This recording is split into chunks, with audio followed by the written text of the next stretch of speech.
Alright guys, figured I'd change things up a little bit with some little silent stuff. I'm sure you guys don't want to hear my voice all the time. Anyway, I got this new item, and I think it is a underdog. I think this item, this knife, is the what most people would want and need for a smaller whittling / detail work knife if you want to get your skills, your bushcraft skills and your carving skills up to a good level. And that is the Condor Woods Wise. Small enough and yet with a sharp enough point where you can get in there and do a lot of stuff. Scandy grind. I think I had to make the spine 90 degrees, but that's not a problem. I do that. I do that with all my knives. And I added a little jute lanyard for a little bit of tinder whenever I need it. It's got 2 holes as the handle attachment points, full tang. I would call it a Sloyd style blade profile. But anyway, I've modified it once or twice. There's a loop that goes right here that allows you to use it as a neck knife. I actually put this in my pack and the loop gets in the way of me grabbing it, so I went ahead and took that off, but there's a loop there that's normally there. Give me a minute, let me pause for the cause. Ooh, that's nice and warm.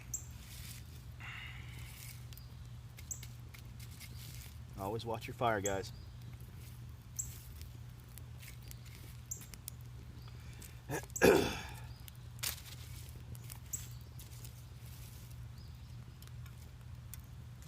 There we go. So this is some seasoned wood. Not sure what species, but it is a hardwood. So let me do some carving on that to show you guys. You've seen it baton.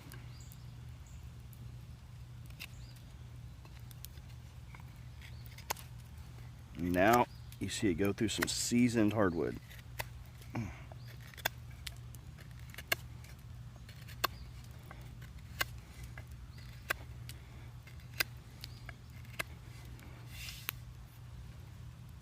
Let me truncate it, bullnose it, or otherwise prevent it from mushrooming if I ever decided to put this into the ground.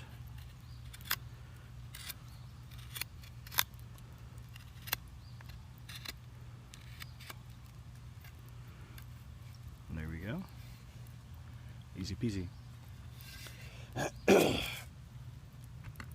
It's got, let me bring you guys around here. Nice little, I think this is dog fennel. I'm gonna harvest that for some work.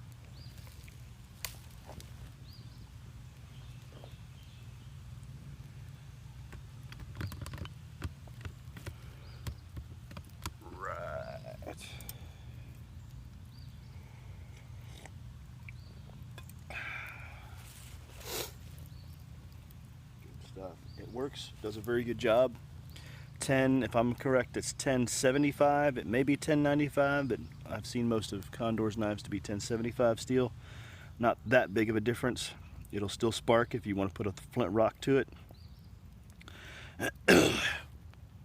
Just a nice little old pack knife. Now, not a camp knife, mind you. Camp knife would be something like the Condor Hudson Bay, which is what I also have. I'll put up a review for that soon enough. But this one right here is the pack. I would call it a pack knife. Little detail work. If you're going to do some traps or some other kind of item, it's the perfect thing. Oh, forgot to mention I modified that. It has flat shoulders, and I curved them off to make it a little bit easier to grip if I wanted to, sideways or whatever. That right there. I went back to the pieces there. So the knife I used to make with that, I had to regrind because it kind of dug into that. But again, it comes with a nice leather sheath, and does a very good job in its what you would expect from Condor. Alright guys, the Condor Woods Wise. Not a lot of reviews out there. I'll put some specs in the profile in the description. Thanks for hanging out with me, guys. Until next time, respect the old ways, and the old ways will respect you. P.S. guys, I wanted to let you guys know that I don't do, or I try not to do sharpness tests, because that's what's considered maintenance of your tool. If you don't know how to sharpen your knife to where you want it to be, then there's no, I mean, you're just buying big knives. You're buying knives that are, you know, $10, $20, $30 or more, so that you can put them away when they're not sharp anymore. Guys, a quintessential bushcraft outdoorsman skill is to maintain your tools, and maintaining your tools includes being able to sharpen your own stuff. So the idea of putting it up on a piece of paper and cutting down is, in my opinion, kind of ludicrous. It's going to be as sharp as you want it to be. Now, this is not out of the box. I've got this a few months ago. This has some wear on it. And again, out of the box doesn't matter, because you sharpen your own knives, guys. Doesn't matter how it comes, it matters how it's used. So I batoned with it to let you know you can baton with it. I batoned with it with stuff that would work with it. You don't want to baton this. Just to be smart about it, guys. But anyway, yes, I don't do sharpness tests. I mean, you saw me with the dog fennel over there as far as sharpness goes, but sharpness can't be overstated. Take the time, learn sharpening skills. Sabet Outdoor Survival has amazing skills, and is an amazing channel to learn things of that nature. I don't know if he's got a sharpening video up yet, but if you pressure him, he might do it for you. My good old buddy Bubba. But anyway, guys, I just wanted to plug that in there, and I wanna respect you guys by not showing you stuff that really isn't going to help you. Showing it carving some wood, dry seasoned wood at that, and how clean of a cut it gives you. Right, which is also a little bit about sharpness and skill of the knife carver. Thank you.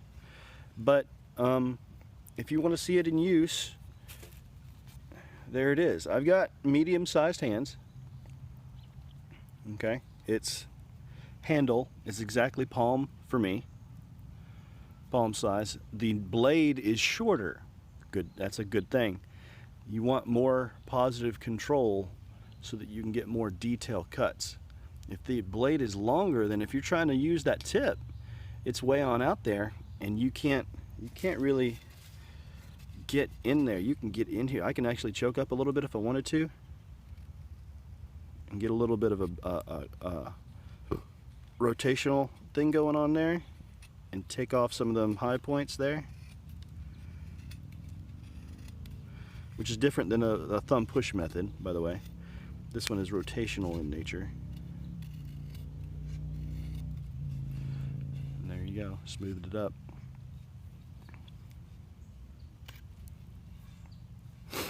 So what it would look like in someone's hands is usually, when I look for a video, that's what I look for. I usually pass by them showing the sharpness tests and the cutting the paper and things like that, because you can get different thicknesses of paper and consistencies of paper. So if someone wants to show you a dull knife cut paper, they'll get a thickness, what they call weight, that is a little bit thicker, and so it'll hold up to the cut. If you get one, and well, I guess you can, a good sharpness test is the thinnest paper. You get receipt paper and like barely push it, you know, almost let the weight of the blade move it, and it cuts, and that is a sharpness test. That is to show you that you've done a good job sharpening it. But it's, again, your responsibility as a woodsman, as an outdoorsman, as a bushcrafter, to maintain your tools, and sharpness is, for sharp tools, the main purpose of that. Anyway, I'm off my soapbox, guys. If you've stuck around this long, man, I appreciate you being so patient. Anyway, guys, again, when you respect the old ways will respect you. Thanks.